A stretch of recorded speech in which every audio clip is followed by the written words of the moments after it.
Okay, so ang topic po natin ngayon ay paano tayo mag-install ng Adobe Photoshop sa atin pong mga computer. So, let's start. So, unang-una na kailangan natin gawin ay kailangan po natin i-check kung anong klaseng operating system po ang atin pong computer.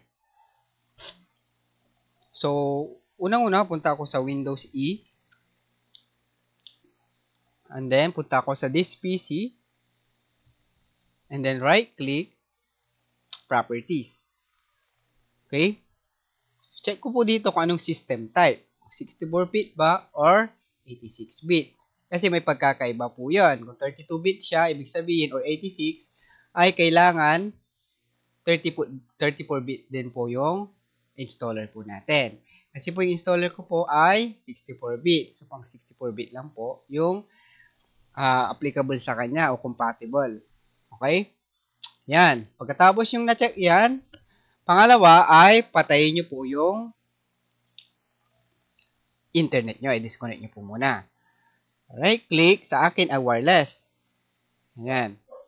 So, pag wireless ka, i-disconnect mo siya. So, yung iba dyan ay naka-PC o naka-connect gamit ang cable. So, pwede mong alisin yung cable. So, sa akin ay wireless. So, i-disconnect ko lang po muna siya. Ayan. Next na gagawin ay i-off natin ang Windows Security. Kasi po, ang Windows 10 ay meron po siyang embedded na po na parang antivirus. So, sa Windows Security ay i-off ko po yon. So, hanapin ko po, type ko po Windows. Yan, lalabas na po WIND, lalabas na po itong Windows Security. Select ko po natin yan. Then next, punta tayo sa Virus and Threat Protection. Sa Virus and Threat Protection, hanapin po natin yung Manage, Settings, and then click po natin yung Real Time. I-off po natin. Lahat po yan, i-off po natin. Then yes. Yan, i-off po natin. Yan. Bakit? Kasi nga, pag naka-on po yan, i-detect niya po yung software mo, aalisin niya po yung crack. So, ibig sabihin, hindi mo magagamit yung software mo or hindi mo siya ma-install. Kasi, yung crack version ng ating pong software ay i-disable niya po. I-behave niya, alisin niya yung mga pang-crack ng mga files. So, pag bumili ka kasi ng legit na files, ay mahal po yun. Okay? So, mas mainam na lang po na i-off po natin yung real time po natin para hindi po masayang po mawala po yung installer po natin. Kasi kung nawala na naman yan, maghahanap pa naman ng installer. Okay? Ano pa? Kung may mga naka-install tayo na antivirus, kailangan po natin i-disable yun. Ito yung mga yun. Kung mayroon kang ganito, Total AB, ScanGuard, yan bagong labas. Bitdefender, Norton, McAfee, Avast, ABG, Malwarebytes. Yan. Kung meron kang naka-install ng mga ganito, i-disable nyo po. Dito po sila nakalagay. Okay? Okay, i-install nyo muna. Kung naka-Windows 10 ka naman or 11. Okay? So, pag nagawa na po natin yan, na-off na natin, disconnect na natin sa internet, puntahan naman natin yung installer natin. So, sa akin, yung installer ko ay nandito sa local disk C. Puntahan ko siya. Ito na siya ngayon.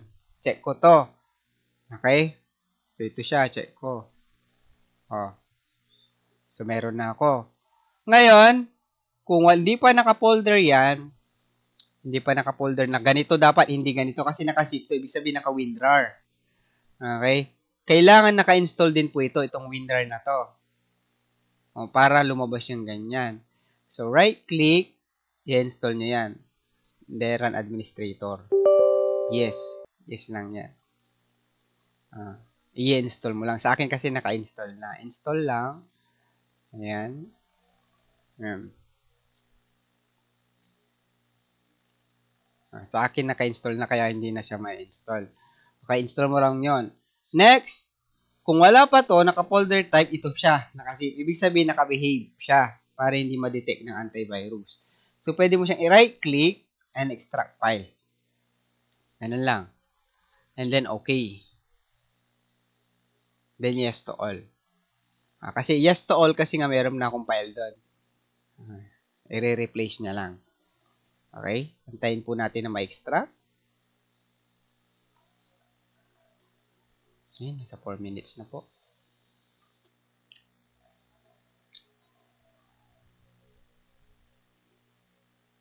Ayan, baka pwede maglagay tayo ng sounds dito. Ayan. Mas ma-relax naman tayo.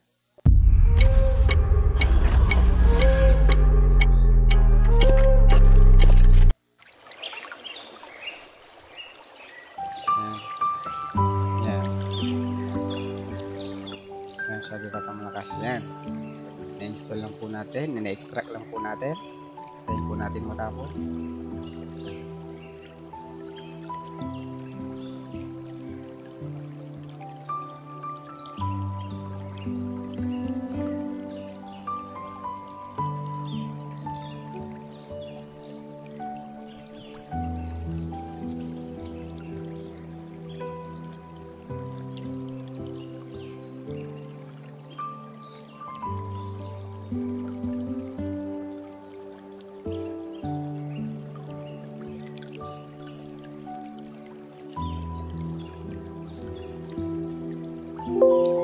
Ayan. Once na na-extract na po yung atin pong installer, ay nandito na po siya sa folder, pwede na po tayo mag-install. Nga po, anong time na po? 6 minutes pa naman. Alright. So, pwede ko po bang i-cut na muna ito kasi 6 minutes na. Tutuloy ko na lang ulit sa part 2. Kasi para di tayo mabot ng 10 minutes.